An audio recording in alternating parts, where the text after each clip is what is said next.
Hey everybody, I'm Adam Countryman, and this is the Countryman Sessions, a podcast for artists inside and outside of ministry. You're listening to episode 15, Do It in Public, with John Calderon. Sing a song! Choose countryman. Choosing for your country. Man and woman, got a question? Just ask him, as long as you don't sass him. Choose countryman. Do what in public? I'm not wearing any pants. It was supposed to be hot today. I got on flip-flops. So anyway, cable management. Yes, big time. I'm telling you, man, I get so crabby on the gig, and I need to control myself. You are crabby a lot. Well, with stuff like that, you mentioned cable. Like, to literally see a guy run a cable right through my position on stage, and not, I'm like, bro, please. And so I put down my guitar. And I moved the cable around my position, and I'm smiling at him with this big, this grin that says, I'm going to kill you. I have pity for you, You're like, how bad is your life that you didn't take the extra 2 seconds to run this in front of my pedal board? I just can't stand it. And and it just comes from working with, spot on crews, man. Yeah. Crews that have it together. And being in a situation where it's kind of a plug and play thing, like I show up and there's the guitar ready to go, and I pick it up and play music. Well, this isn't really something you need to be. I mean, you don't have to come out of the gate bragging. Well, it's cool though. I wrote some things down, some of my accomplishments. Great. We can go through those later. Yeah, we'll compare them to the bio I found online. Lord, who knows what you found? How much post production is there in this thing? So this none. Really. It's kind of like the cable management. It depends on how much energy I have that day when I'm editing. Okay. Well, let's get right into it with John Calderon, guitar player extraordinaire, amazing dude, great friend, awesome hair. Are you Palestinian? When I was in college, can I share a story, Adam? No, I wish you would. The place I went to, the institution of higher learning that I attended was Lamar University in Beaumont, Texas. Oh, yes. Well, it's in the top. What is that? It's just under Ivy League. Yeah, somewhere around there. It's somewhere in the ballpark. Anyway, there was a place called Campus Corner that we used to all go eat, and the guy working the counter was Iranian. Yeah. So every time I walked in there, he's like, Salam, Rafiq, Chatori. I learned a few things, Yeah. But he did it because I looked like him, So maybe he made an assumption. Yeah, exactly. And I responded to him in Spanish, and we had a great time, man. It was good.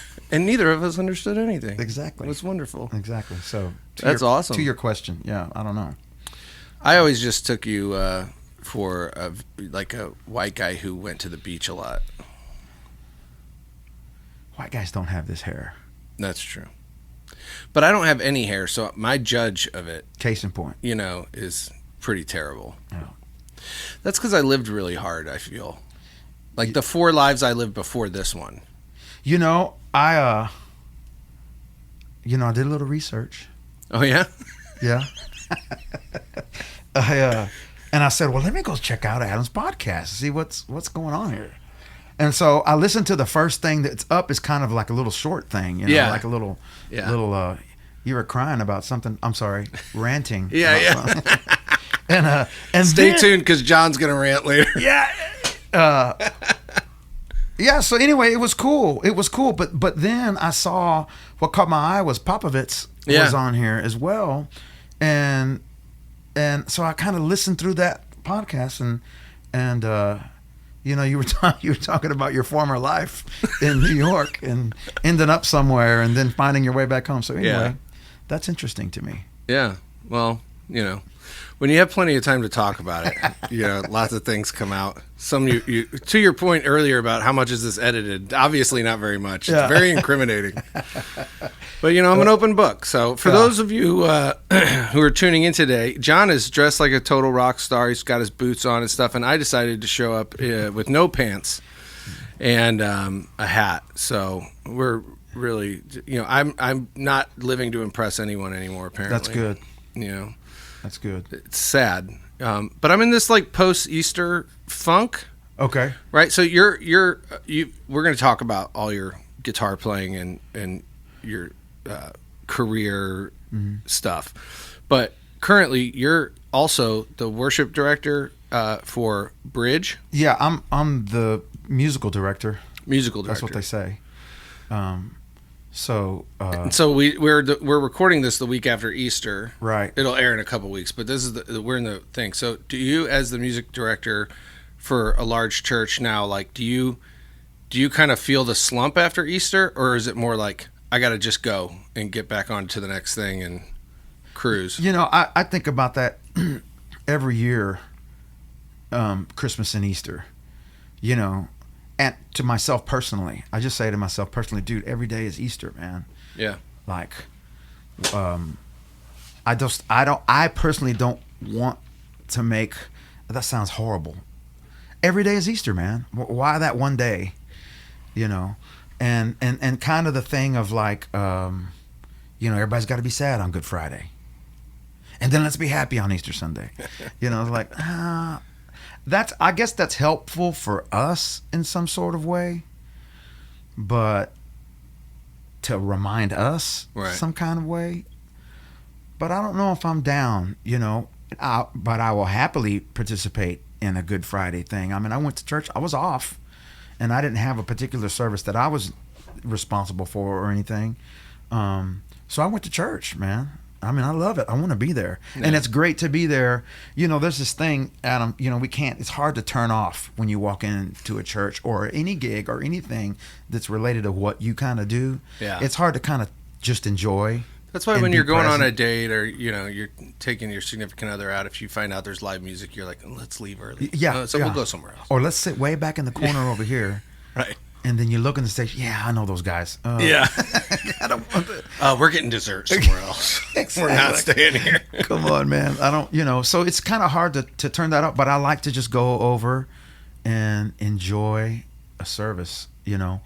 So I do, obviously I participate, and I'm not trying to sound disgruntled or anything, but I do like to remind myself, man, John, every day's Easter.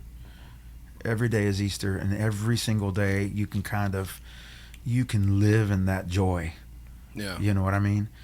So that's what I say to myself, So I'm not particularly experiencing any kind of anything, really, except for, hey, man, how can I be just as excited about this coming Sunday as I was about Easter Sunday? Right. And how can I bring that on a Sunday morning, and sort of be some sort of an influence to the people that are there, the team. The musicians and the singers and whatnot. I think so much of that comes from the Good Friday thing. Like if you're in a church, like Landon did Good Friday. Did you do 2 services on Good Friday? Just one. We have a big enough space that you're never going to get enough people to do 2. So it's. So you guys did Good Friday, and then Easter, and that whole thing, and it was like 2 totally different productions, 2 totally different things. Like it's a whole deal. Right. So by the time, and Landon has a newborn, so then by the time you get home Easter afternoon, it's like, who wants to hide eggs? You're like, and my wife sings on the team, so it's yeah, that's right. Yeah, so I think it depends on your position. I think your point's really well taken. I mean, we talk about it all year long, right? That every day is a little Easter, every weekend is a Easter celebration, right? But there's still this cultural mandate that's like, this is it, Yeah. And I feel like coming off of that is always just kind of like weird for me. I'm like, okay, I'm really looking like my best worship experiences are always the weekend after Easter, or like that Sunday after Christmas when a lot of other churches are closed. And I'm like, this is great. Yeah. I think I guess my best times that I have in that setting is when I'm not taking myself so seriously, and I'm just there and being present. Yeah. I think when you start, and we do talk about this as a team over there, hey guys, let's just try not to take ourselves so seriously here, because the truth is that this isn't ours. This isn't our ministry, quote unquote. You know, it belongs to Jesus, and thankfully, He's allowed us to participate. You know, we're kind of just shadow boxing with the enemy. He's doing all the work. Yeah. You know, and not to forget that, because as soon as good things start to happen, we start thinking that somehow we were responsible. You know what I mean? Yeah. Man, look at all the people here today. Well, I mean, you know, you are singing well and you are playing well. That's got nothing to do with it, man. Yeah. That's got nothing to do with it. Now, do you guys have a hybrid team at the Bridge, or is it all pros, or do you have volunteers and pros? We have a core of paid musicians, so I guess you could say we have a staff of musicians. Okay. We've got 3 campuses now. We've got Sugarland, which is the one that I am at, and we've got Richmond campus, and we've got a brand new one that just opened this past Easter in Fulshire. Oh wow! So it's really cool. And so yes, we have a core of staffers, and then we've got some volunteer singers. So it's mainly the paid folk that are playing. Yeah, that are playing. And what's your audition process for volunteer singers? I know everybody does it kind of different. Yeah, but like you get people all the time in the parking lot or after service now. Mm-hmm. The Lord told me that I have to be singing with you guys. And He has put a song in my heart. And He told me that. Now, I had a pastor tell me once the way to respond to it is to say, well, when the Lord tells me, then we'll know that it's true. Yeah. You know, but like, how do you...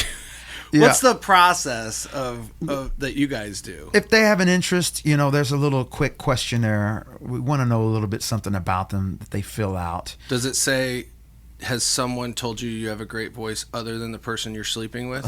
No, it doesn't say anything like that. Can I make a request that go on the form? Yeah, exactly. Okay. That's a good idea. But they fill out a form, and I always tell, you know, I work with, so there's a worship director, and then I'm a musical director, right? Right. So the worship director and I work together on that, and I say, you know, you ought to add a video type of thing before, you know, have them just send something in, you know, then we kind of get an idea, you know.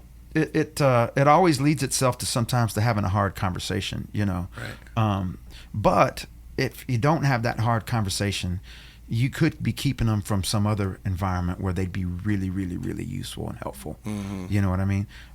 Everybody doesn't have to be up there on a Sunday morning. I don't have to be up there every Sunday morning.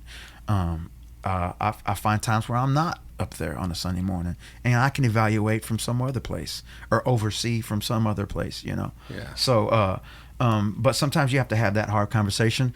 I kind of like the idea of if you've been around the church for a while and I kind of know you and you're kind of on the radar, I'll just get, hey, well, come on a Sunday. I'll evaluate from right there. Yeah. You know, there's an acoustic guitar player, but see, the thing is he's playing in other environments, you know? Yeah. So I might say, hey man, why don't you just come on a Sunday morning and I'll hear you then. I won't tell him that, but I'll hear you then, you know, and to be able to know what's up. But you know, that can be kind of a hard thing, you know, right?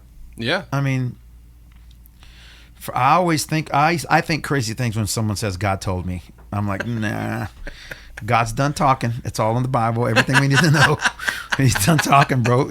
Everything is right there. He's done talking. Yeah. You know, and if he was talking, I don't think he would say that. You know, which God is this? That's exactly. Not, yeah. This God doesn't want to embarrass you. Exactly. Well, that's always the thing. I'm always like, I always tell everybody before they sing, I'm like, look, if you're not ready, I'm going to tell you you're not ready. Yeah. And I'm going to tell you you're not ready because I don't want you to walk off the platform on Sunday and have Betty, who's 86, come up to you, tap you on the shoulder, and be like, bless your heart. Yeah. You just tried so hard. Yeah. You know, the great thing is, and I think we've done this at the particular camps that I'm at, is to have, you know, it should be done with excellence, right? Right. We all, and you've got to be able to look up there and say, yes, I can either do that with them or I can't. Mm-hmm. So you've got to have some discernment. to go, yeah, and I've had some people, I've invited them, like, yeah, man, dude, if you want to play, yeah, it'd be great. And we send all the materials out, and then it's like, oh man, just the charts alone probably are daunting, and they shouldn't be, and then they kind of bow out themselves, and I'm like, okay, I didn't have to have a hard conversation, right. But so in other words, have things at such a level that alone can kind of, for lack of a better term, weed anybody out that probably isn't on that level. So, but the other thing is that you can sing and you can do all that you want to do from right there in the congregation too. Right. You don't have to be up there. Again, it's something about this thing that we've arrived at, Adam, this sort of, I'm up there and you're down here, mm-hmm. is a weird thing for me. Yeah. And I just wish that it wouldn't be such a spectator thing. Do you mean in terms of skill level or like physical, like on the stage versus in the seat? Yeah, physical, you're the worship leader, I'm this person down here type of thing. Instead of we're all in this together. Instead of we're all in the family, mm-hmm. Let's go. Let's do this together type of thing. So anything to encourage them to be not a spectator, but a participator. Right. Yeah. So, I mean, and I'm just thinking through it. I don't know what the answer is, Well, we're all trying to figure it out. Right. Right. And I just don't buy, I'm just no different than you, man. Just because I'm up there doing that, I don't know. It's something that I've been thinking about. I mean, I would venture to say that you're probably a much better guitar player than everybody else in the room, but that's you've spent your 400,000 hours doing it, Yeah. So I kind of understand. I understand what you're saying, and I agree with that. Yeah. The question is, how do we communicate and teach that while at the same time maintaining great excellence? I think that filter is good. It does cut it off, right? Because you see a lot of smaller churches that don't put their money behind worship arts, and so they have all volunteer led, and they have tons of volunteers. Mm-hmm. And you go, because everybody can do what it is you're putting out there. You're not setting a bar. Yeah. It's a cattle call. Yeah. I think that here's the thing is that when we do it, the church like we tend to do it here in the West, let's say, really broad stroke. Not Iran. Or China. Seriously, man. Yeah. It looks a certain way because we're at an institution. Right. Making a presentation, sort of, versus, Adam, we're going to your house, right? And we're going to have church, kind of like the Book of Acts type vibe, mm-hmm. And they didn't have a countdown clock exactly leading up. They didn't have a big screen. Yeah, they didn't have a bulletin to tell God what He's going to do. I love that church bulletin. It's that type of thing. Okay, so what will God do next? Yeah. Well, it says confession. Okay, well then let's go. But seriously, we're meeting at your house. Yeah. And if whoever walks in the door, everybody gets to sing. Every member participating. Mm-hmm. And every guy's got a guitar. Let him sing. Let him go. He wants to sing to Jesus. Let him go. And so that there's a difference there. Yeah. And so, because I joke with the band, we're really comfortable with each other. And I'm like, when they're really stinking it up, like, come on, guys, we got to do this in public in 20 minutes. I don't want to do that in public, what you're doing. Like, they'll always joke with them, if you, and the truth is, if you're going to sing in public, you ought to be able to have some fundamentals. You ought to be, right? I mean, if we're going to do this in public, yeah, that's a good point. So anywho, everybody's a great singer in the shower. Yeah, absolutely. I mean, I find my kids love to sing in the shower, mm-hmm. and it's pretty amazing how loud they will sing. Yeah, as if the laws of physics cease to exist. Yeah. When they're in the shower. Yeah, I'm like, I'm on a phone call. downstairs. Shut up. Yeah. You know, nope. Just going Don't crazy. squander that, Adam. I'm not knocking it. I'm just saying it's fascinating. Maybe churches should be held in showers. Yeah, could be. Wait, would that be a bathhouse? It Wouldn't be a would. bathhouse. It would. Where many, we'll call it a spa. You know, you wear your toga. You have. I think we're off topic. I mean, well, they kind of had those back in the day. Was that in Rome? I'm sure Paul went around and handed out tracts over there. Yeah, you know, he did. I mean, that's what he did. Check it out. It's somewhere there in the Book of Generous where he went and he went and handed out tracts at the bathhouses. At the bathhouses. Yeah. I thought it was just when they were coming out, but you're right. He probably went in. Exactly. I mean, why wouldn't he go went in there. Went Trust in. me, bro. Remember, all the things I want to do, I don't do. And the things I don't want to do, I walk straight in there and do it. Well, we're censored for sure now. Yeah. Well, hey, let me ask you, shift gears a little bit. Yes. To a little more technical aspect. Mm-hmm. You're a guitar player. You play in a lot of different situations, and one of those situations is at church. And you are leading often from electric guitar. Yeah. So years ago, we had this shift, right, to silent stages, right? We had this shift to... I already know what you're going to say, and I'm already angry. We're getting rid of amps. We're getting rid of bass cabinets. And the modelers became the thing, and everybody was ticked off. But then something happened when the Helix arrived where I stopped hearing guitar players complain. Mm-hmm. Like, I'm not an electric guitar player, right? So I'm a bassist, and I've never really cared. I'm not a gearhead, you know. Like I don't have like a super preference or a particular cabinet I love to use or whatever. Like I'm a direct guy. I'll go direct, whatever. Okay. Yeah.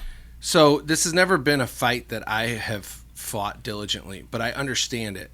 So as that guitar player, when the shift happened, and it went, okay, we're all going to Helix now, and that became the standard bearer.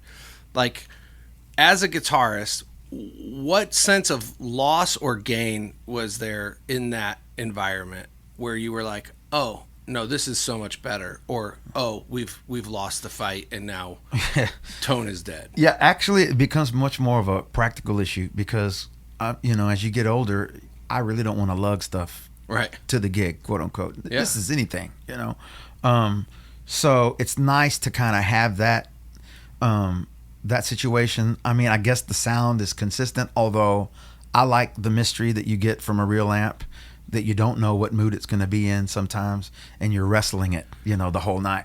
Not in a bad way. Talk but more about that though, like because I think there's a belief among non-guitar players. It's like amp, no amp, who gives a crap? Like it always sounds the way it sounds, but that's not true. Yeah. When you're using tube amps Right. and other things, so Right.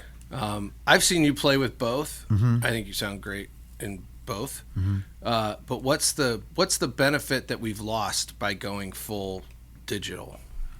I don't lost. I think there's back in the 90s, I don't know who it was, if it was Fender, it was a guitar maker, maybe it was Fender. They used to do this thing called Photo Flame. Okay, so it was a guitar that looked like flame maple.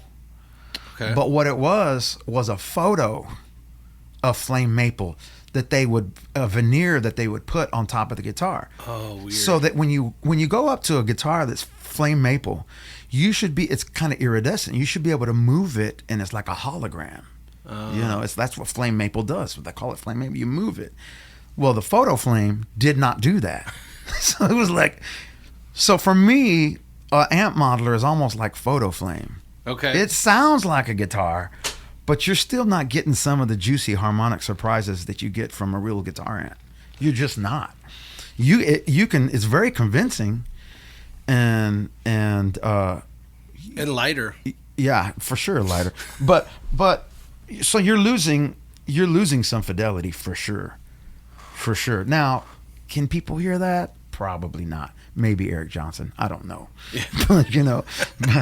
but the whole myth of him hearing the difference between certain batteries and whatnot. The 9-volt Exactly. story. Exactly. So I mean, you lose some of what the other thing that you lose, and here's the other qualifier, is that am I on a stage kind of like we would find at church, or am I down at the local blues club? Right. You lose if you're using a modeler in a small room stage where there's not the big production. Man, you stand different places in the room and the amp sounds different. You know, you're losing that stuff that's coming off the stage. It sounds different at different places. You know, some of the imaging comes together, kind of like a bass. Right. You know, you're not feeling the bottom end standing on top of your amp. The bass waves are really long and curvy, so you're not really feeling it till you get further out, you know, type of thing. So that stuff, I love that stuff. I love the mystery of it, you know, and just kind of the acoustic. It's an amp on stage, yes, but you can pretty much hear the amp in the room. You don't really need a mic in front of it, type of thing. I love that way of playing too. Yeah. You know, I really love it. I've kind of come at it from the other end because I grew up with digital amps and amp plugins being like the only stuff that I could afford. And I never knew that feeling. And I've very recently, just the last couple of years, like I got a big super reverb. I got this just Rivera. Like I've come to learn and love all of those sounds and all of that. It's like it physically moves the molecules in your body in a way that the digital stuff just through a speaker doesn't. Absolutely. And the way the speaker moves air, you know, the speaker is responding, you know. You're what I would call, what I've heard this terminology, a digital native. Yeah. Then, because if you're young enough to where you were born in the digital age, then you're a digital native. Adam and I think, are pretty much digital immigrants. Yeah. Because we grew up with cassette tape, audio cassette tape, and that whole deal, turntable even, you know. So that's what I really love. And then also, if you're talking as a guitar player, you know, tone is not in your guitar pick or your strings or your guitar or your amp or your pedals. You know, tone is conceptual, but it's also in your hands. Right. You know, so the guitar, that's not the instrument. You're the instrument. You're the instrument, and the guitar is just, this is how you get it out, you know. And so I love working with, you know, that analog vibe and that feel and that sound, because it affects how I play, you know. Yeah. And part of it is me trying to elicit something from that amp, from that guitar, you know. The digital stuff, it's only gonna do what it's gonna do, you know, and you don't really get a lot of that.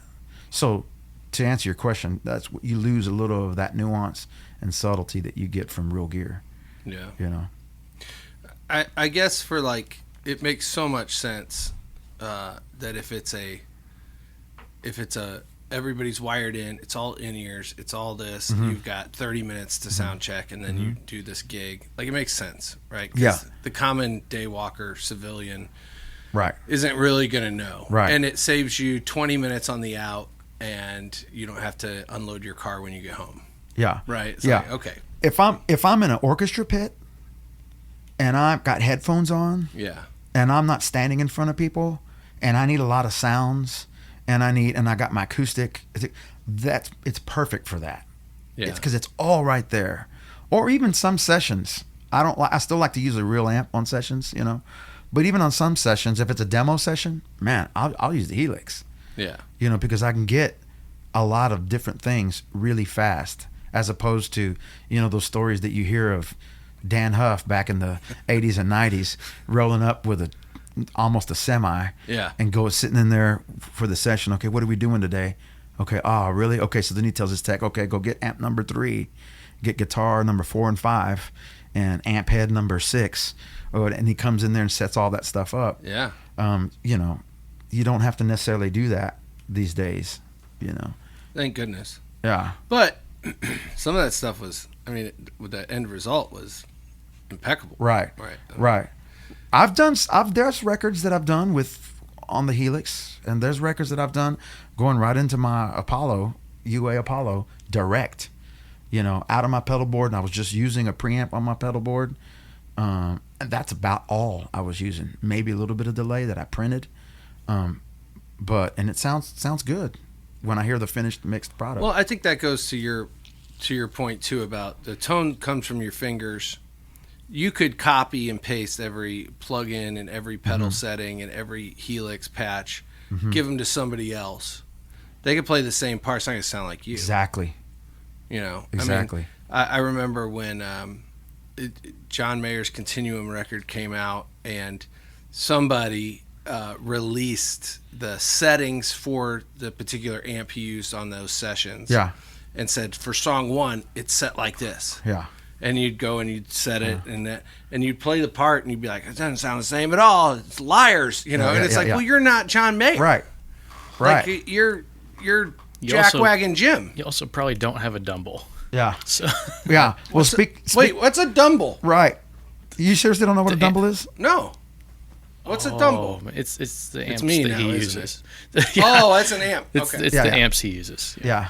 Well, that's what I'm saying, though, is that it was for the amp that he was using, but I don't know. Are those? I would assume they're pretty cheap. You can get one wherever. There's a story. I don't remember where I heard this, but Robin Ford and Larry Carlton were doing a gig together, playing shows together on tour, and they both have Dumbles. Dumbles were made by this cat that pretty much made it for you. Period. In the story. Oh. He knew you're playing, and he goes, "Okay, I'm building this amp for Robin Ford and for Larry Carlton. I'm building his amp for him." And so they're on the gig there to sound check, and they decided to switch. Larry Carlton said, "Hey, well, let me try your Dumble," says to Robin Ford. He goes over there and plays it and kind of just gets this uninterested look on his face. He goes, I mean, it sounds good when you play it. Didn't like it. Yeah. Made by the same guy, but for a different person. So that's the Dumble thing. That's interesting. I years ago, and I can't remember. I mean, it's got to be 20 years ago or more, around 2001, somewhere around there. I was playing with a gentleman here in Houston, great guy. His name was Scott Gertner, and I had gear stolen. It was a horrible time. And so friends like, bro, come get this amp, come get this guitar, So consequently, I was playing through a bunch of different stuff. And so we're on stage one time, and Scott looks over at me, and he goes, "Hey, man, is that a new amp?" And I was depressed at the question. And I was like, "No, man, it's not. It's just something, obviously the borrowing or whatever." But as a sideman, my thing was, are you okay with, does this sound okay? Right. Because I thought that's why he was asking. He said, "Man, is that a new?" I said, "No, man, it's not, just something that either I had or someone bought." I said, "Are you cool with it? I mean, does it sound okay?" He goes, "Yeah, no, John, it sounds great, John. It doesn't matter what you play on, John. It always sounds like John Calderon." And that was a big lesson for me at that point. It meant a lot to me that he said that. But I was like, okay, wow, yeah, man. That's why I'm saying that's not the instrument. You're the instrument. Yeah. And people call Adam Countryman because I want Adam's vibe on this. I want his voice or his bass playing. It's funny, man. Music, there's some parallels with life, because when I was younger, who's the hot guy in town? I'm going to listen to him. Oh man, I got to start playing that stuff, or he can do this. Or, man, I want to be a jazz musician. I got to be a jazz musician. Blah, blah, blah, blah, blah. When if I would just slow down and find out who I am and do what I do, and in life, man, I think a lot of times we think that we'd be so much happier if we were somebody else, instead of no, dude, God gave you your own thumbprint, man, your own personality, and personality is better than individuality. He gave you your own personality, dude. Be yourself. Go do. And once I learned that, man, all the pressure, I don't have to sound like that guy. I think a mutual friend of ours embodies that better than anyone I know, and you know him much better than me, but Keith Vivens. Yeah. This dude, I mean, I remember we were doing some gig at this person's house. You were there. It was Vivens. I think J Bake was drumming. Yeah. I, for some reason, was playing keys or something. Okay. And Vivens was there. And Keith and I were talking before you showed up, and he goes, watch, I bet John shows up and he blah, blah, blah. You know, and I'm like, oh, yeah, this is going to be great. So then we just immediately started giving you crap when you walked up. Oh, yeah.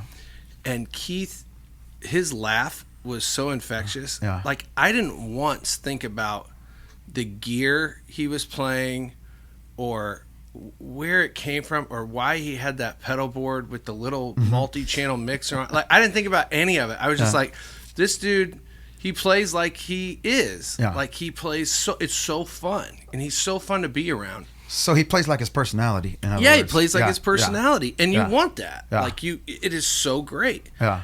I do remember one comment you made. I think you were talking to J Bake that night on a break, and Keith and I were going to town on something, and you were like, "This is the loudest gig when we're not playing music," like because we were being so loud. Yeah. Like, he is so loud. Yeah. And then I was just trying to match him. Yeah. And you were like, "Chop, chop."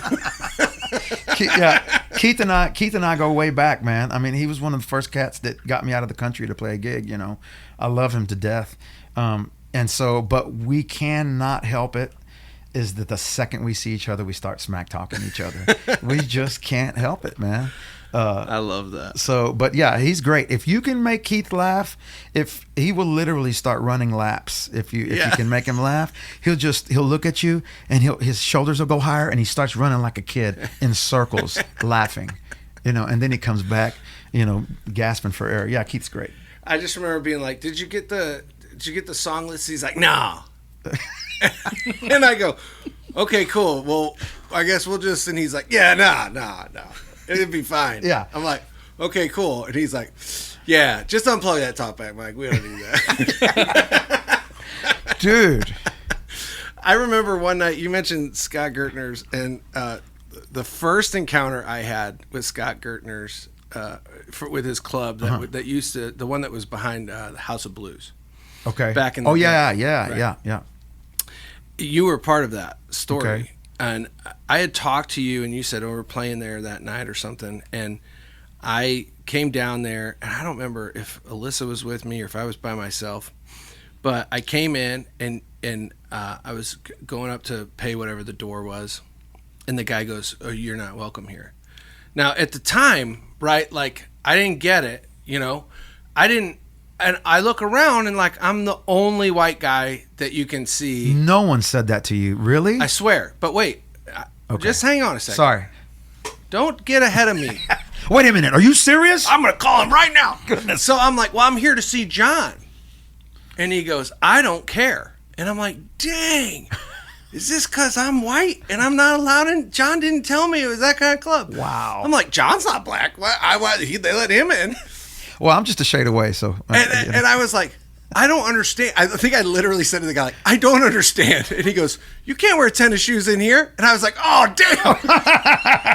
Oh, yeah, it's a strict dress code. And I was like, "Oh, man, I'm so sorry. Like, I didn't know." You know, and he goes, "Well, you know," and I was like, I'm here to see John. And we didn't even know each other very well, you know, so I'm like, "Well, don't go get him and tell him some dude's out here using his name." I think Marcy was playing, Marcy Chapa was playing, you were playing, and eventually he let me in, which was very nice. Well, that's good. But that was my whole like run up to the experience, was like, what is happening? And it just turns out I was too dumb to read that there was a dress code when I got there. Which is funny because that's like your whole shtick with new people now. I know. You let them know that they're not welcome. I know. No, it's so bad. It's deep-seated trauma that comes out. We were rehearsing here for an event, and this guy flew all the way from California, and he was coming up, and he showed up and it was a rehearsal. Like, people are in from around the country, and he showed up, and he was late because his flight was late, right? Like, which wasn't his fault, not at all, you know? And it was like, not even like the rehearsal. It was like the night before sound check or whatever. And the whole time I'm like, "Thanks for putting on pants, you know, to come to the rehearsal." And he was like, well, and he's like laughing. I'm like, oh, you think it's funny? I'm like, you're sitting across from me. I can see right up your shorts. It's disgusting. And I'm like, your legs are so hairy. Nobody wants to see your legs while we're trying to rehearse this thing. And he's like, I'm sorry. Like, wow. So before we went to dinner, he went to the hotel and changed, and then came to dinner. I'm like, well, you changed for dinner. Oh, how nice. I guess the dinner gets the respect of you being able to do this. Yeah. How nice for you. Exactly. But Jesus doesn't. Okay, it's all good. Yeah. Well, Jesus doesn't want those hairy legs. He's going to have to shave before he gets up there, man. You think so? And he's Greek, so it's real thick hair, too. Like, my goodness. Yeah, it's pretty disgusting. Well, isn't that good news? And then we get new bodies before we get to heaven. So Thank there God. You go. Yeah, there you go. See? If I thought I was living eternity with this, we'd have to really evaluate some things. Dude, my knees are talking to me. My back's talking to me. I can't see. I need a new body, man. Gee Amen. whiz. Well, we're gonna go shop for some new bodies. We're gonna take a quick break, and when we come back, I'm gonna do a lightning round with John on this or this, like this or that. Which one of these? And you get no disclaimers. You just I'm have to horrible answer. at that stuff, but anyway. You're gonna love it. All right. All right, we'll be right back. Let me tell you one thing that really gets on my nerves. That for some reason that my home garage door is a beacon for solicitors and whatnot. So I can't help, or I can't remember, if your garage door is open, John, someone is going to knock on your door. First of all, I don't like anybody knocking on my door unannounced. What do you need to come to my door for? You can call or you can text, right? So I forget to leave. I leave my garage door open. All of a sudden, knock, knock, knock. And I do not answer. I'm not ever going to answer when someone knocks on the door. I'm just not going to do it. What I will do, though, is I'll go to the peephole and take a good look at you. You with your little clipboard and your hand on your hip or whatever, ready to sell me something. One day, I might open the door and offer them guitar lessons or something. Like, wait a minute, you came to me. I didn't come to you. You come knocking. I'm gonna sell today. I'm not buying today. I'm selling today. Okay, so would you like a guitar lesson? Hey, listen, come on. Do you know your major scales? You don't know your major scales, dude. All right, how about G, C, and D? Let's start with G, C, and D. That's probably what I ought to do when I freaking open the door. If I open the door. But otherwise, sometimes I've just shut the garage door while they're still at the door. Just so they know, not interested. I thought you were gonna go. I thought you were gonna be like, maybe I should open the door. Just holding a shotgun. Because you went like this, and I was like, that's amazing. Sorry, you needed me. Hey man, when I first moved in, I grew up in the hood. It wasn't horrible, but there were no solicitors in my hood that I grew up in. And when I moved into... You were in the neighborhood that the Mormons were scared of? When I moved into...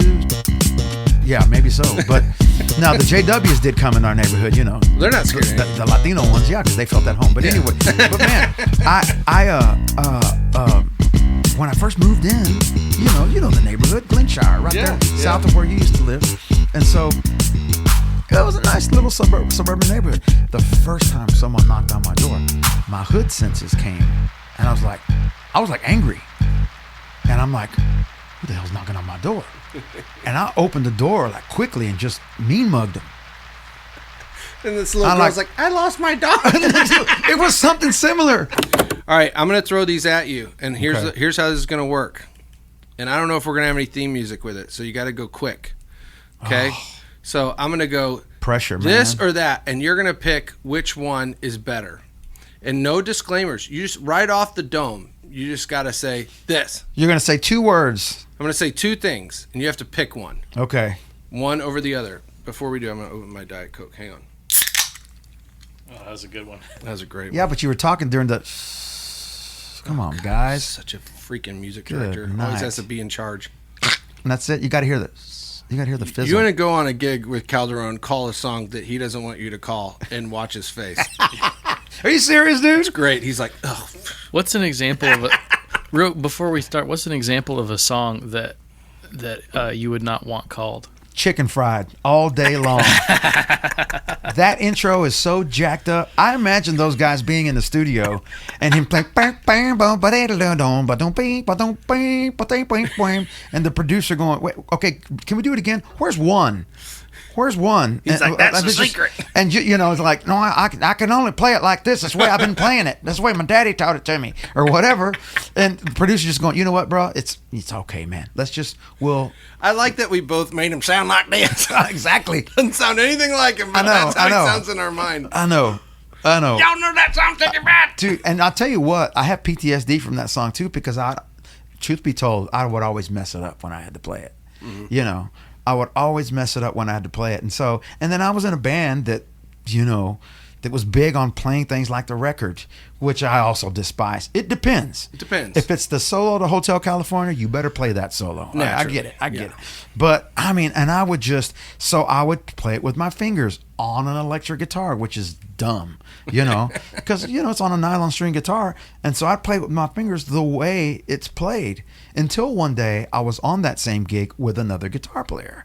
Okay. And then it's this, hey, play it like the record vibe. And then I see him play it, just this hybrid with the pick, and just kind of play the chords. I'm like, well, why am I killing myself if this cat's doing it that way? You know, and I would always mess it up. Anyway, I hate that song. To play it, I'll listen to it. It's fun. I'll listen to it in the backyard and have, you know, a cold brew or whatever. But playing it, I don't like it, man. I don't like it. That's why I could answer that question so quick. Well, and you also, I know that you're a big fan of hits like Sweet Home Alabama or Brown Eyed Girl. You know, the ones that you rarely get to play. You know, that are so good. That's sarcasm. Okay. I don't mind those. Actually. No, I've felt this. I got it, dude. All right. Just relax. I got it. I know sarcasm. He's getting irritated. How much longer? That's going to be good for the rant. Yeah, we're working up to your rant. Oh, man. It's going to be so good. Dude. All right, here we go. You ready? Let's do it. This or this? This or that? This or that? Okay, here we go. But I can't do both. No. You have to pick one, and it has to be an immediate response. This or that. Well, it's not this or that. It will be a thing. It's one or the other. Thing. Yeah. It's either or. Yes, not either both or. And. Do not. I want to make sure I understand the parameters here. I think they're pretty clear. Okay. This is not rocket surgery. Okay, are you sure? What's rocket surgery? You combined brain surgery and rocket science. Yeah, man. Little Yuma. You guys want to get together today and watch Artemis fall to the sea? Is that what's going on? I think it's happening tonight. I think it's funny that back in the day when we probably shouldn't talk about it, because what if something goes wrong and then in 2 weeks we're joking about it? That's true. And it'll go on Lou's News, and it'll be a great segment. Yeah. But isn't it funny though? Like when we were kids, like the shuttle launch or whatever, even in school, everybody shut up and stop everything and wheel that television into the classroom, and everyone sit there and watch it. Yeah, on the cart, which you know nothing about, right, Landon? I actually do, just because of I did Sunday school in some really crappy churches when I was a little kid, and they would still do that. Okay. They would still bring in the CRT. Okay. And put in tapes and stuff. That from going from there to I don't even know what's going on with that thing. Like we don't even going to the moon. Cool. Stupid whatever. YouTube's ruined everything. Yeah. It all started with MTV, but that's a rant. Yeah. Which we'll talk about later. We'll save the rant. Okay. Sorry, I keep interrupting the both and or. I know it's either. because you're scared. Yeah. Here we go. I'm stalling. Rolling Stones or the Beatles? Rolling Stones. Dang, right off the bat. Yeah. That's unbelievable. And I'm going to tell you why. No, I'm kidding. No. You can explain, but I just, curious. Okay. Nirvana or Pearl Jam? Pearl Jam. Dude, are you serious right now? Honestly, my answer to both of those would have been the opposite. Yeah. So, really? So I'm shocked. Same, yeah. All right. Clapton or Page? Clapton. Okay, we agree there, obviously. Okay. Lukather or Van Halen? Van Halen. Eric Johnson or Steve Vai? Eric Johnson. Yeah, obviously. Weird Al or Raffi? I don't even know who the other is, so Weird Al. Weird Al. Raffi was that Egyptian dude that sang all the kids' songs. Oh, okay. Like, Baby Beluga. No? Okay. My wife plays those all the time. My wife? The baby. Yeah. That's all I had. Okay. I just wanted to know if it was Clapton or Page. Really? Okay. Yeah, Clapton. But you know what? If I had to do it all over again, I probably would have said Beatles, but I'm not a big Beatles fan. I like the Beatles. Yeah. I like the Rolling Stones probably a little more. But just because of George Harrison, I would have said the Beatles, though. George Harrison is probably my favorite Beatle. Yeah. You know, I could see that. his songs, especially when you get even down into the Traveling Wilburys era. Oh, Traveling Wilburys is... That's just good. There's something good about that rock and roll. It's just good, straight ahead rock and roll. It's amazing. Amazing. And that's where I didn't even know who Roy Orbison was before that. Really? Dude. His voice, I was like, who is that guy Who singing is like that, that? dude? And I think that was like his last record. Yeah, That was it. What did he die? He died in like his 40s or something. I don't right? know. I have no I idea. don't know. I'm not a musicologist. We make up a lot of stuff on We do. this this show. Good. I hope no one's fact checking. Oh well, they'd have It's not fake. It's lore. lore. We Lore. talk a lot about lore. Legend and lore. I like that. Okay, I'm down with Yeah, that. I'm certainly Clapton over Page all day long. I just didn't really care for Jimmy Page. Yeah. But I was I did not like Pearl Jam. So I was like a Nirvana kid. Pearl Jam. Well, I didn't like Nirvana. Remember, gentlemen, that it seems like every period of music throughout music history has been a rebellion against the previous. You know. Granted. You know. So, I think it was kind of that same thing with Nirvana and the whole thing because, you know, Yngwie Malmsteen, Right. Van Halen, all the cast, they were neoclassical, you know, and, you know, some kid just looked and said, well, so what? I can do this. And it's 3 chords. Yeah. Bashing 3 chords, you know. He's like, I don't even use the tiny strings.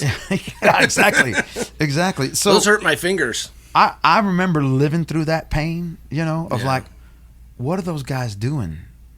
You know, I got really into You know. Guns N' Roses at that time. See, but to me, Guns N' Roses was the start of that. Well, that's what I'm saying. Like, it was my rebellion against Nirvana was like, well, at least Guns N' Roses has songs. Yeah. And I was like, I like them because of the songs. Yeah. I didn't like Axl Rose. Yeah. But, I mean, I named my kid Axl, but it's not after Axl Rose. Yeah. So, Just so you that's know. interesting. Okay. Well, I just didn't want you to think that it was Right on. Okay. weird. Yeah. So, See, for me, Slash was the beginning of, I mean, I don't want to say sloppy because he's a good guitar player. right. But when you compare him to my biggest hero throughout that entire era was Jake Ely. Oh, Without a snap. doubt, Yeah. that was my guy. Well, That was it. Yeah. And I mean, and I kind of began to become musical aware when I heard Randy Rhoads and like Crazy Train. I go, what is that sound? Dude. Like, what is going on there? That sounds cool to me, you know? And then started, of course, all my friends, we were starting to learn to play guitar and we're listening to music. But man, Jake, hands down, I mean, think about it as a kid, what you did, at least what I did and what we did back in the day is these guys were such athletes on the instrument, you know. Yeah. You're watching everything because we didn't have teachers, right. you know. Yeah. So you're watching everything. I'm looking at his right hand, and I'm looking at his left hand. I said, okay, well that's the way I need to hold the guitar, you know. Or I'd see George Lynch and his pinky on his right hand is so sticking out all over. Right. Okay, maybe I'm not gonna do that unless I was playing some Dokken. Then I would do something, you know. But man, I would watch the way he would play, and not to mention he's a very melodic guitar player. I mean, that was some cool stuff that he did. And so, man, just the athleticism. That's what I think set Ozzy's whole thing apart from the metal age too. Yeah, You know, talking about Randy Rhoads, it's like yeah, the melodies that they came up with. Oh, yeah. The songs themselves were Yeah. just so good. yeah, Like so good. yeah, for sure. It was unbelievable. And it wasn't until years later that I started studying classical guitar and discovered Leo Brouwer and some of his technical etudes. And I go, wait a minute, that's Diary of a Madman, you know? And Yeah. it was because Randy Rhoads Yeah. had been studying classical guitar. And of course he encountered Leo Brouwer, who I think is still alive today. Leo. Really? Yeah, most of the classical stuff that we do is from dead composers, right? You know, Yeah. You know, but he's still around. And so I was like, wait a minute, that sounds like Diary of a Madman. And sure enough, Randy Rhoads had been listening to that stuff, so you should check it out. I think it's Leo Brouwer, Estudios Simples, number 6. Wait, he's got numbered ones. He's not American? I think I don't know where he's from. Yeah. Well, you just said it with such a cool accent. Yeah, simple etudes, you know, in English, Yeah. something like that. I love it. Anywho, All right, I want to talk for a little bit of our remaining time here. I want you to talk. So many of the people who may be listening to this, everybody's got their own path. They all do their own thing, but few people I think could speak to just you have this experience in the church, you have this experience playing locally, you have this experience doing things like that. But I want to hear a little bit about Regina Belle and the work you did with her, but then really, if you could enlighten us a little bit as a touring musician with the great Al Jarreau, and just about what was that like? How did that happen? What were your biggest takeaways from working with those cats? Yeah, music is like a contact sport, man. It's kind of who you know. And you can't wait for the gig that you want to start getting ready. You, as a musician, as a young musician, you need to be getting yourself together now, and so it's that old saying that luck is when preparation meets opportunity. I've been working on things for a dream. I have a dream, and I just wanted to. Especially today. I have no desire to be famous or anything like that. I might be hood famous, but I was just working on being the best musician that I could be, and when the opportunity came up, hopefully I was ready. So, the Walker brothers here in Houston, that's Ernest Walker and Chris Walker. Ernest Walker was Regina Belle's musical director at the time. And so I had been playing gigs with him, with Scott Gertner, back in the day, that rooftop club he had there on Montrose.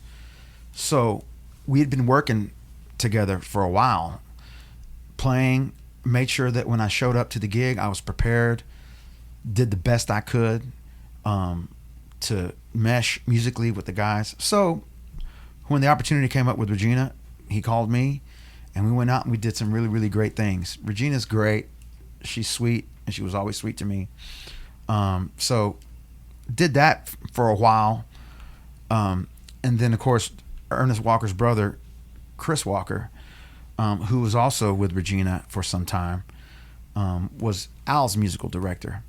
And so we had been working together. And the story that I like to tell actually is that I was playing a gig with Chris, and he was a musical director on this gig. Well, we all knew that he was with Al, the musicians. And, this music community here in town, we celebrate each other. We really do. Yeah. I mean, if there are some haters and stuff out there, I don't know about them, and they're not hating me to my face, right, or whatever. But it was like, man, hey, this is Chris. He plays with Al Jarreau. Like, oh man, this is great. Great. We're proud of him. Yeah. And because that's kind of H-Town, going out there and doing it. Representing us. And so anyway, we're on a gig, and he says, he goes, hey man, what are you up to these days? And I'm thinking, immediately my antenna goes up, because why is Chris asking? I said, man, I'm playing, I'm gigging, and I'm teaching. I said, but teaching gigs flexible, so it's kind of cool, so I can do. He goes, okay, and what else? And just asking me questions about this, that, and the other. And then the conversation gets broken up, and so after the gig, I say, hey Chris, hey man, holler at me if you need anything. He goes, you know what? I'm gonna call you. I was like, okay, great. I don't know what he needs, right? Yeah. But it's an opportunity maybe to do other stuff, Sure. So sure enough, he calls and says, hey man, Ross, the guitar player with Al's leaving. You want to play with Al? And I was like, put the phone down and go, I have a silent fit. And I go, yeah, man, that'd be great. I'd love to play some shows with Al, And so, because I was an Al fan, And so that's how that happened. And my, the first gig I did with Al was the New Orleans Jazz Festival, Blues and Heritage Jazz Festival. Yeah. But it was for a gala for kind of all the up and ups of the festival. Oh. So it was kind of a private gig. I've done that festival with him as well, regular gig, but this was for some up and up. So I play the gig, and And that's it. All I got was a 30-40 minute sound check and play the show. Now, he had sent me, Chris is cool, man. He sends you the material before. He goes, this is what's up. My approach for the gig was to listen to the show recordings and to play as much what Ross was playing on the gig, so that when I got there, they were hearing the parts they were accustomed to hearing. Okay? It wasn't, let me go put my stamp on this situation. Right. It was like, no, let me go play the gig, the way they're used to hearing it. And then there was a time, at that time, Al had recorded a record with George Benson. And so they had recorded Breezin'. And Al was known for writing a lyric for a song that didn't have a lyric. Okay?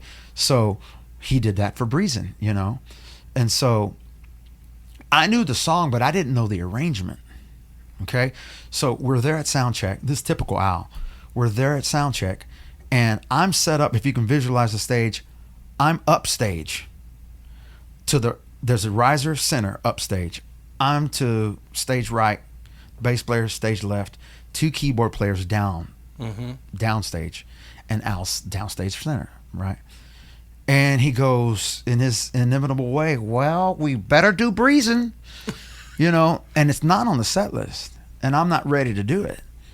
And he looks up at the riser at me and says, come on down, John. That means go down center with him and play. So you're not looking at anything. I knew the song, right? So I didn't need a chart per se, but I didn't know the arrangement.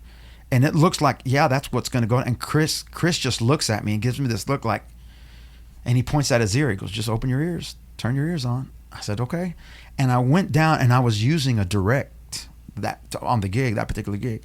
So I went down and built because I wasn't ready for that song. I built a tone real quick. 30 seconds, bro.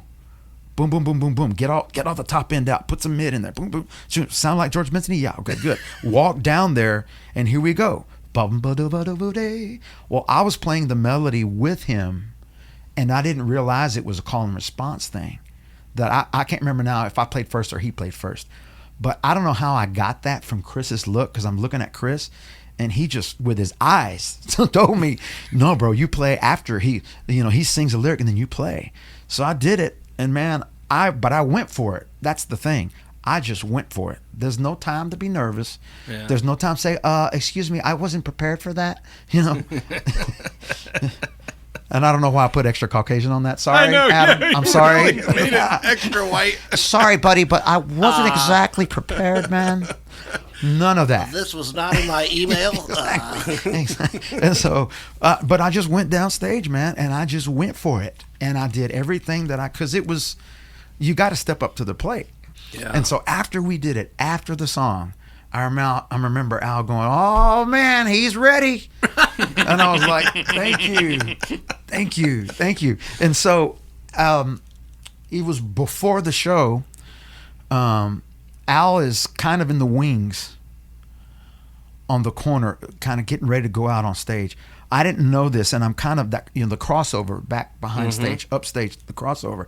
I'm walking, and I see him, and I get nervous, and I almost turn around and go back to I said, I'll go on stage from the other side.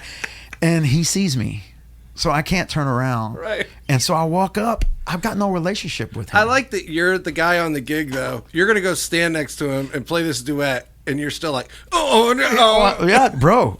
I was. And he saw me, and he makes eye contact. He kind of nods. I said, okay, well, forget it. You're going to have to walk over there. And that's when he told me, he goes, hey, man, John, I really appreciate it. You sound good. Nice preparation, he said to me. Nice preparation. And then Chris later told me, he goes, yeah, he wants you on the gig. And so, and it's just from being ready. Yeah. Being ready, but then also, you hear this all the time. Be a nice guy. Yeah.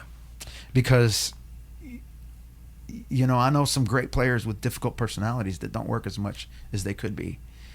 And and Al used to say this. He would say oftentimes, he goes, it's nice to be important, John, but it's more important to be nice. And I've never forgotten that. Never forgotten that. And so it was a great ride. It was a 10-year ride with him, and it was a situation of where everything, the conversations that I had with Al Jarreau were about music and life and fun, never about money, never about travel, never about any of that. And same with me. He never talked to me about that. There was someone that you spoke to about that sort of thing. And even technical type music things. Chris Walker, I remember him coming to me one day after I was on the gig for a while now. He goes, "Hey man, you feeling good about the music?" I'm like, "Yeah, I feel pretty good." He goes, "Okay, well, cool. Al wants you to start getting off the page, man. You get off the page. He wants to interact with you on stage, and so he wants your eyes. He wants all your everything, all your awareness in the musical moment, you know." But Al didn't tell me that. He told Chris Walker that, right, as the MD, and the MD handles that. I'm okay, and you didn't have to tell me but one time, and then now I know, you know. And I love. Plus, Al was the kind of guy that his public persona matched his private persona. Gregarious, you know, you think of a Keith Vivens, that kind of personality. I mean, he's a one-off, man. Yeah. There was nobody like him. And he was always thinking of the music. He was always thinking about the set like it was his first tour. You know, he's on the tour bus in the same place he always sits, and he's looking at the set. He goes, "John, what do you think? I'm excited about that. What do you think if we did this here and we did that there?" I said, "Yeah, Al, I think that'd be great." You know, but he was thinking about that. And just about, I mean, the guy was in the twilight of his career. Mm-hmm. Almost journaling after every gig, the experience. And this was great. And see him in the airport, meeting him at the gate, because he had different travel arrangements than we did. We traveled, and then he traveled separately with his assistant and whatnot. And just him looking at me and just in tears. It was cool. It was cool. Like, man, it was good, John. That was good. And then he would tell me, and sometimes he would call me and leave a voicemail, and I could hear his voice, you know. "Man, John," first of all, he's calling to apologize. "John," he'd do this. "Hey, John, this is Al." Sorry, Al Jarreau. Anyway, like I don't know who it is, Al. He goes, "Hey, man, listen, man, I'm so sorry for just messing up tonight. But you guys just keep playing. You keep playing, and you know, I just love y'all. I love you, and I love y'all, and for what y'all do." And you know, and his voice breaks up. "I think we're getting better. He was always doing that. Wow. Always. And I was like, it's so inspirational, man. How can you not just want to go to war for this guy, you know? Yeah. And we do anything for him. So it was really, really cool to know him on that level, and just to think of him as my friend, because I was a fan, and then the relationship changes, you know, and to that experience all the way to the end, Adam. You know, to get a call, I'm at a gig in Houston, and tour manager calls and says, "Hey man, it's not looking good." And so I said, "Okay, well, I'm coming. I got to see him."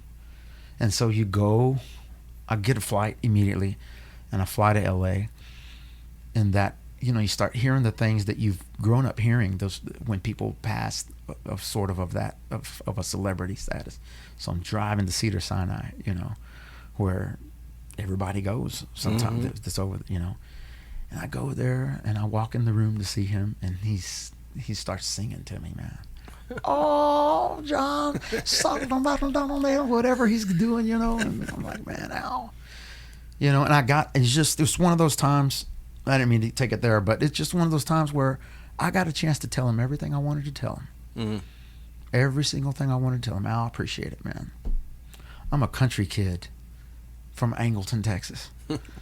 What was I doing out there with you? Montreux Jazz Festival, everywhere, this all over, up and down the continent of Europe, Eastern Europe, Mexico, Asia, Canada. Man, I thank you. You know, this is what I dreamed of doing. And you let me do that with you. And I just appreciate it. And anyway, it was cool to be able to do that. Yeah. So I'll never forget him. And I still do some of the things that I still do musically in my approach to playing live and trying to reach an audience. It's because of him, you know. So it's an experience I'll never forget. You know. Well, man, I appreciate you sharing all that. Yeah, that's amazing. That's an amazing insight, and you know, I think a lot of us imagine what those relationships would be like. Mm-hmm. You know, whether it's oftentimes I think we imagine they're a lot closer than they are. Yeah. You know, we're like, well, they must be best friends. Yeah. But then every once in a while, there's a story like that where you go, oh, I wouldn't have thought that it was that closer, that a guy at the end of his career would be leaving the stage every night going, I wonder how we can be better tomorrow night. Yeah. You figure at some point you hit the gerbil wheel, right? Yeah. You're playing the golden oldies. Yeah. We're going out. We're just doing the thing. Yeah. That is really inspirational. Yeah. That he would often say that, man. We find ourselves just cogs in the machine, man. Instead, we ought to be looking for beautiful things. And how can we? He used to say, I'm in cardiology, John. I make hearts happy. He goes, I make hearts happy. I'm like, yeah, that inspiration. Yeah. You know, and now sometimes I would get comfortable, and it's like, you know, we play the Nice Jazz Festival. We get to the hotel. I go straight to my room. Everybody, we get, you know, tour manager. I mean, spot on. It's rock star life, dude. Yeah. I don't even check myself into the hotel. When we take our time getting off the tour bus, by the time we get off into reception, there's a tour manager. He go, John, you're on the 5th floor or whatever, boom, handing out key packets to everybody and a day sheet that showed what tomorrow's schedule looks like, and everybody splits. You know, it's 2 weeks into the tour, we're tired of each other already, you know. And I get there and I'm in bed and I'm like, John, you can walk to the Mediterranean, dude. Get out of bed and go walk to the Mediterranean and go, you know, and I go and do that. And I put my feet and I'd snap a picture. Okay. Then I go back to bed, you know, whatever. But we would get in this routine and I'm there I am. And here's the show. And here we are. And all of a sudden it's, ladies and gentlemen, you know, Al Jarreau. And here comes Al and it's loud out there. And I go, oh, whoa. Oh yeah. I forget. These people love this man. Yeah. You know, and here he comes, and boom, he's almost 10 years younger on stage, and the energy is there, and it's nuts. And I'm like, don't forget where you are, man. Like, make beautiful things, make beauty. You know, have fun, leave everything here on the stage. You know, play your heart out. It's a gift. Not everybody gets to do this. You know, there's so many guitar players that could have been on that gig. You're the one on the gig. Yeah. So go do the best you can. Go do the best you can, and thank God that he let you do this. Come on, above all. Yeah. You know, so. That's amazing. And it's interesting if we could all do our regular gigs with that kind of perspective. Right. You know, like it's Saturday night and we're at this crappy venue in Brenham. Right. You know, and we're going to play September. Like, can we approach it with the same velocity? You know, I'm often reminded with these cover band things too. It's like, this is somebody's biggest day, and for us, it's just like the 400th time we're going to play this set. But for them, it's like they're never forgetting this night. Right.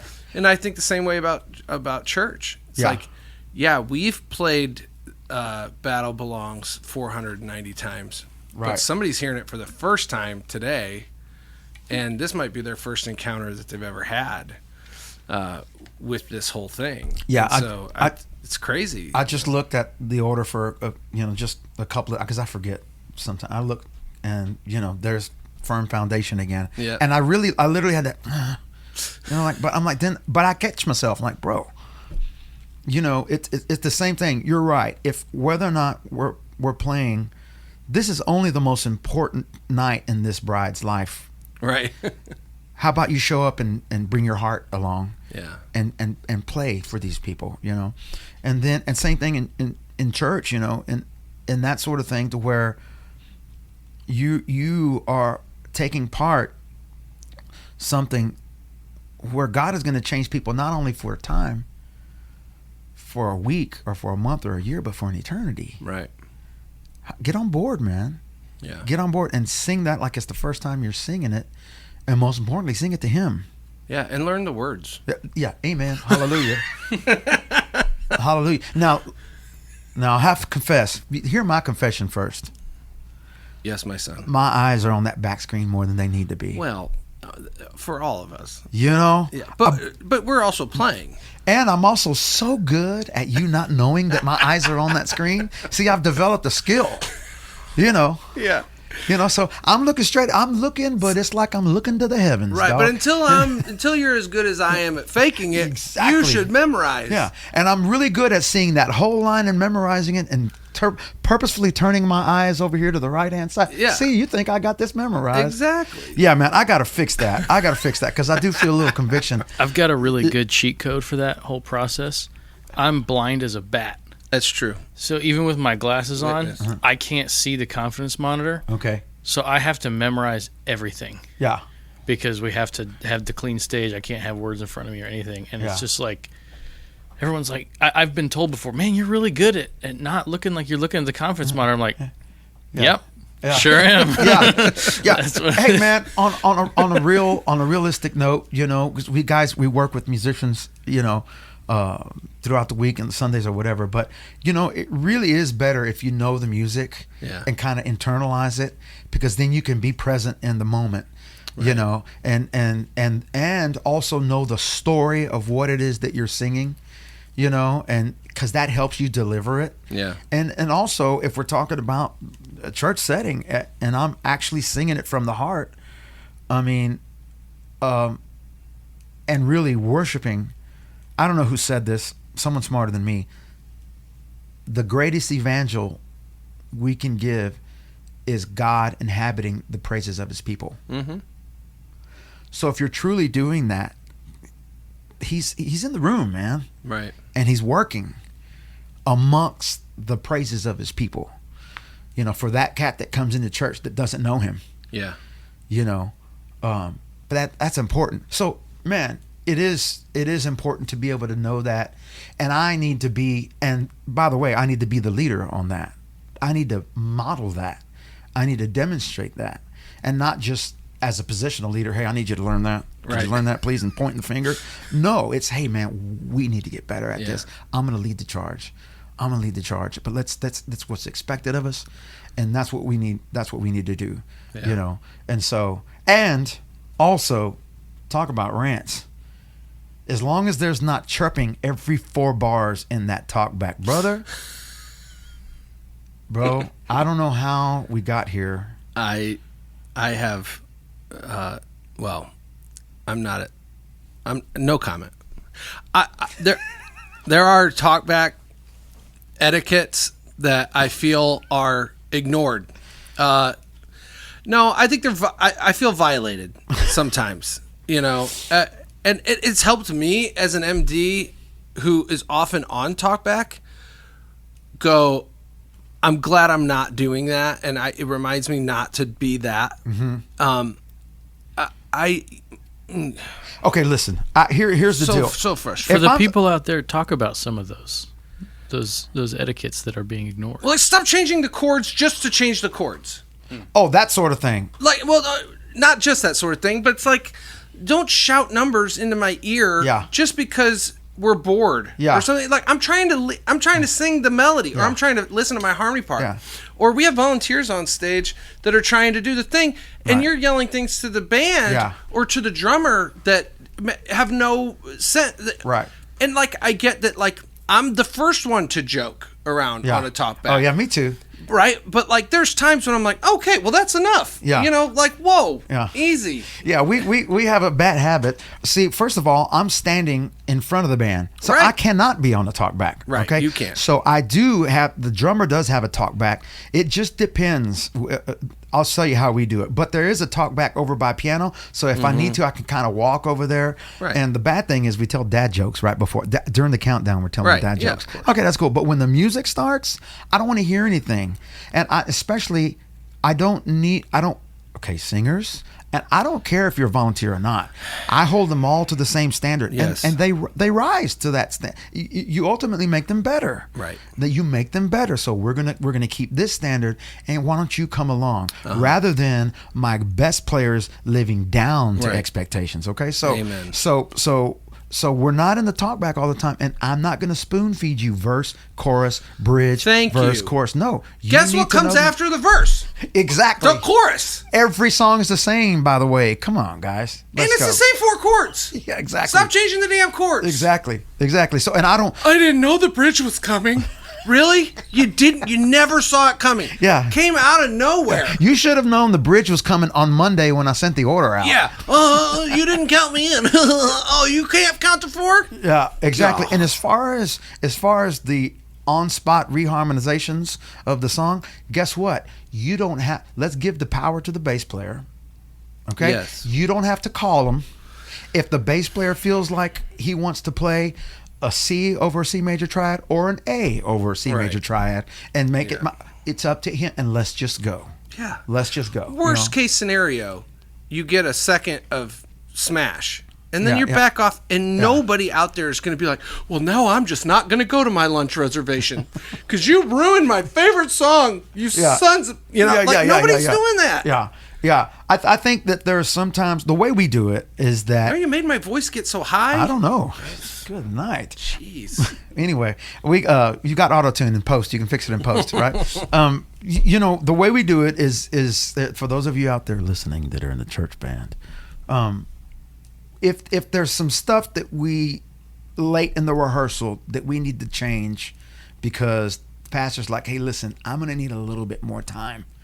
Right. And I just realized this. So on that song right before the message, is there anything, can you help me out? Okay, yeah, great, sure, no problem. We won't do 18 bridges. Right. We'll do 3 or we'll do 2. And if it's something that we fixed that morning or whatever, then hey man, will you remind us? Yeah. We're just doing that bridge twice or in the talk back, and then it's cool.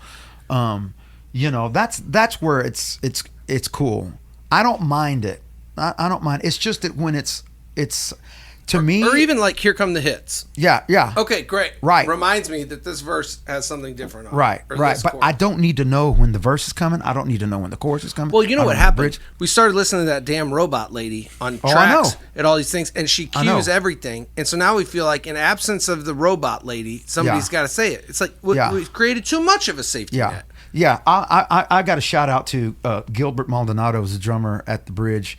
There at the Sugarland campus, because we do use multi-tracks, right? But it's so transparent because he's so good at it, and that's the way I want it to be. I said, Gil, I want that to help us. I don't want it slowing us down. Yeah. And there's purposefully times in an intro, and I tell them, guys, if I'm nowhere near the mic, that means I'm not ready to sing yet. Okay, if especially if we're doing a shake hands time or whatever, and they're shaking time, and everything is cool, and the vibe is cool, might go a little longer or whatever, unless I get a signal from the producer, let's go on, then we go on. But still, even during an intro or whatever, I hear that robot woman, verse 2, 3. I'm not ready to sing that verse yet. Yeah, and he knows already. I love ignoring her. Oh yeah, he knows already, so he knows what to do. Yeah. And he stops, he cues up the verse, and then sometimes he holds his finger on that button. So that right when he lets it go, and then he can catch us at any point. Yeah. Now that's him. He's got a sweet disposition, and he's got that kind of servant kind of vibe where he just wants it to work for everybody, and I love that I'll guy. Catch you. He was great. We did some worship night together at another church, and he was the drummer, and I was like, dude, he's just a good hang. Totally ready to serve the music, totally ready to serve the occasion. I was like, how about we just don't do this? And he was like, great. Yeah. Like no fighting of climbing a mountain you don't need to climb. It's like when we get to, those instrumentals before a bridge, they're in every song just about. When we get there, I might change my mind about how I want to do that. And I've always found that if you share some truth with them about the bridge that's coming up, maybe scripture that's relevant, it helps them to be engaged in what they're singing. Oh, you're talking about being a worship leader. Yeah. It's so funny because a lot of worship leaders, they're song leaders. Yeah. But they're not really, doing much else. Right. And it's like, how about you fill this empty void of nothingness with something helpful? Right. I mean, and I need help with that. It's always great when there's an outside voice. Don't play the humility card now. Well, you just poke the bear and then you walk away and you're like, oh. Well, the point I was going to make is that we can stay there longer in that instrumental section, and Gil's got it, So anyway. Yes. Okay. Great. Gil's great. All We right. got it. Anyway, did I mention Gil though? So the thing about Gil, Enough about Gil. Why don't you talk about Gil now? he leaves the kolaches for you to eat, which I think is important.